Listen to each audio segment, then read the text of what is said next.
Hola mis magos y magas y a todos los exploradores de lo paranormal.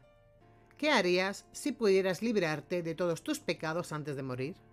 ¿Qué precio estarías dispuesta a pagar por asegurar tu salvación eterna? ¿Y si hubiese alguien dispuesta a cargar con ellos por ti?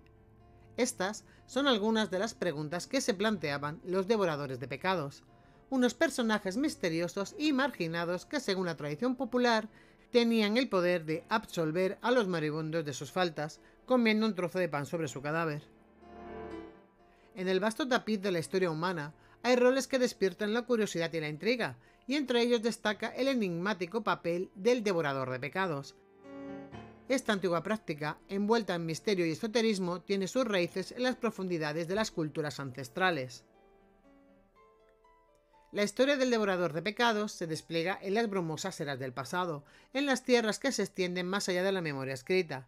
Según el historiador John G. Fraser, en su obra La Rama Dorada, esta peculiar ocupación tuvo su origen en las civilizaciones antiguas de Mesopotamia, donde se practicaba el ritual del chivo expiatorio. Con el transcurso del tiempo se extendió a la antigua Grecia y otras culturas como la celta, la eslava, la germánica y la escandinava.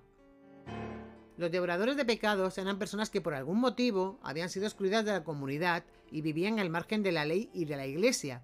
Su función era ofrecer un servicio a los moribundos, que por alguna razón no podían recibir los sacramentos o temían que sus pecados fueran demasiado graves para ser perdonados. El devorador de pecados se presentaba en la casa del difunto. El silencio solo se rompía por el crujir de la madera del ataúd y el murmullo de las oraciones, mientras el devorador de pecados se acercaba al cadáver y tomaba el pan entre sus manos. Tras recibir una pequeña compensación económica, comía un pedazo de pan que había sido colocado sobre el cuerpo. De esta forma se suponía que el devorador de pecados asumía todos los pecados del fallecido y le permitía entrar en el cielo. El ritual del devorador de pecados tiene sus raíces en antiguas creencias paganas sobre la transmisión de la culpa y la purificación del alma. Algunos autores lo relacionan con el concepto de chivo expiatorio, es decir, un animal o persona que cargaba con los pecados de la comunidad y era sacrificado o desterrado. En sí, el acto es bastante sencillo, si no fuese por la implicación emocional que conlleva. Por lo general, este ritual se realizaba en la noche, cuando se acercaba el momento del fallecimiento. Se buscaba al devorador de pecados para trasladarlo al lugar donde residía el difunto o la persona próxima a fallecer. Cuando el devorador llegaba al lugar, se cerraban puertas y ventanas, se encendían velas y se oraba, mientras el devorador purificaba el lugar. Después de finalizar con la purificación, solicitaba un pedazo de pan y un poco de sal, que colocaba en la frente o pecho de la persona a la que librarían de sus pecados. El devorador ingería el pedazo de pan a la vez que pronunciaba la oración. Yo te doy la absolución y el perdón. Yo tomo sobre mí tus pecados y que puedas estar en paz. Entre cada bocado que bajaba por su garganta. Era primordial que el pan se ingiriese en su totalidad, ya que no podía disolverse, porque de dejarlos en el alimento contaminarían a todos los presentes en el lugar. El devorador recibía una gratificación, por lo general una limosna, aunque a veces les obsequiaban con un banquete si el finado era persona importante. Luego, el devorador era acompañado a su lugar de retiro, acompañado por un familiar del difunto, que actuaba como vigilante de que no fuese vomitada la comida llena de pecados, porque de ser así, todo tipo de desgracias caerían sobre todos los familiares presentes en el ritual. El rol del devorador de pecados era una forma de rebelión contra la autoridad de la Iglesia Católica, que monopolizaba el perdón de los pecados y el acceso a la vida eterna.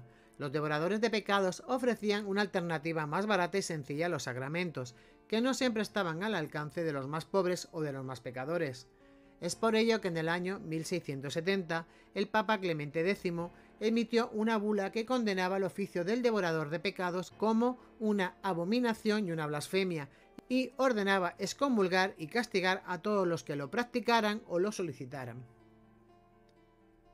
Al ser un oficio de porte clandestino y marginal, no se encuentran muchos casos reales que hayan traspasado las brumas del tiempo hasta nuestros días, sin contar la escasez de fuentes y la dificultad para diferenciar entre leyenda y realidad. Vamos a conocer algunos de estos casos que han llegado hasta nuestros días. Josephine Bálsamo fue quemada en la hoguera por practicar el oficio del devorador de pecados en Italia. Josephine era una anciana que vivía en la ciudad de Palermo, en Sicilia. a finales del siglo XVII. Se dedicaba a recorrer las casas de los moribundos y a ofrecerles su servicio de devoradora de pecados a cambio de una limosna. Sin embargo, su actividad no pasó desapercibida para la Inquisición, que la acusó de brujería, herejía y sacrilegio, torturada y obligada a confesar sus supuestos crímenes para finalmente ser condenada a morir en la hoguera junto con otras 2 mujeres acusadas de lo mismo. John Murrell, famoso bandido que se hizo pasar por devorador de pecados para escapar de la justicia en Estados Unidos. Murrell era el líder de una banda de ladrones y asesinos que operaba en el sur del país a principios del siglo XIX. En 1834 fue capturado y condenado a 10 años de prisión, pero logró escapar fingiendo su propia muerte. Para ello, sobornó a un devorador de pecados llamado Virgil Stewart, que se encargó de organizar su falso funeral y de comer el pan sobre su supuesto cadáver. Murrell aprovechó la confusión para huir y seguir con sus fechorías, hasta que fue capturado de nuevo en 1844. Richard Muslow, el último devorador de pecados de Inglaterra que murió en 1906. Muslow era un granjero que vivía en la aldea de Rattling Hope, en el condado de Shropshire. Según se cuenta, Muslow decidió asumir el oficio del devorador de pecados tras perder a sus 4 hijos por una epidemia de difteria. Su intención era ayudar a las almas de los fallecidos y evitar que sufrieran en el purgatorio. Muslow era respetado y querido por sus vecinos, que le pagaban 1 libra por cada servicio. Su tumba, que fue restaurada en el año 2010, todavía se puede visitar en el cementerio de Rattling Hope. Con el transcurso de los siglos, estos peculiares personajes se popularizaron en varios países: Escocia, Inglaterra, Irlanda, Francia, Alemania y Países Bajos. A pesar de su popularidad, la Iglesia nunca los vio con buenos ojos. En el siglo XVII, un consejo de obispos se pronunció de forma oficial sobre tan inquietante tema, dictaminando que la práctica de los devoradores de pecados, así como su creencia en ella, era un gran pecado y no purificaba el alma. Tras este veredicto, los devoradores de pecados fueron desapareciendo paulatinamente. En el siglo XIX, solo unas pocas comunidades mantenían esta costumbre. El oficio del devorador de pecados no ha dejado de suscitar el interés y la imaginación de artistas, escritores, cineastas y músicos, que han encontrado en él una fuente de inspiración y de reflexión. Algunos ejemplos son El devorador de pecados, novela de Francine Rivers, que narra la historia de una joven que se enamora de un devorador de pecados en el siglo XIX. La película El devorador de pecados, de Brian Helgeland, que cuenta la investigación de un sacerdote que descubre la existencia de un devorador de pecados en el siglo XXI. O la canción de Sin Eater, de la banda de metal gótico Within Temptation, que describe la angustia y el sufrimiento de un devorador de pecados que busca la redención. El rol del devorador de pecados nos plantea un desafío ético, moral y espiritual.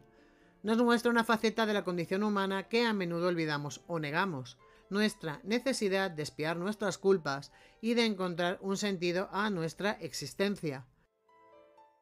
¿Qué podemos aprender de estos personajes que se atrevieron a desafiar las normas y a ofrecer una esperanza a los desesperados? ¿Qué podemos hacer nosotros para aliviar el peso de nuestros pecados y para ayudar a los demás a hacer lo mismo? Aunque hoy en día puede parecernos una superstición o una aberración, lo cierto es que refleja una realidad humana universal, el deseo de liberarse de la carga de los pecados y de encontrar la paz en el más allá. Y con esto, concluimos este viaje intrigante por el fascinante mundo de los devoradores de pecados. Espero que hayas disfrutado tanto como yo desentrañando los misterios de esta práctica ancestral. Si te gustó el vídeo, no olvides darle like y suscribirte para no perderte futuras exploraciones en el canal. Recuerda, la historia está llena de giros inesperados y rituales peculiares, y hoy hemos destapado un poquito de ese velo de enigmas. Si tienes alguna pregunta o quieres compartir tus pensamientos sobre este tema, déjalos en los comentarios. Gracias por acompañarme en esta aventura. Nos vemos en el próximo vídeo, donde seguiremos desentrañando misterios y maravillas. Hasta la próxima, exploradores de conocimientos.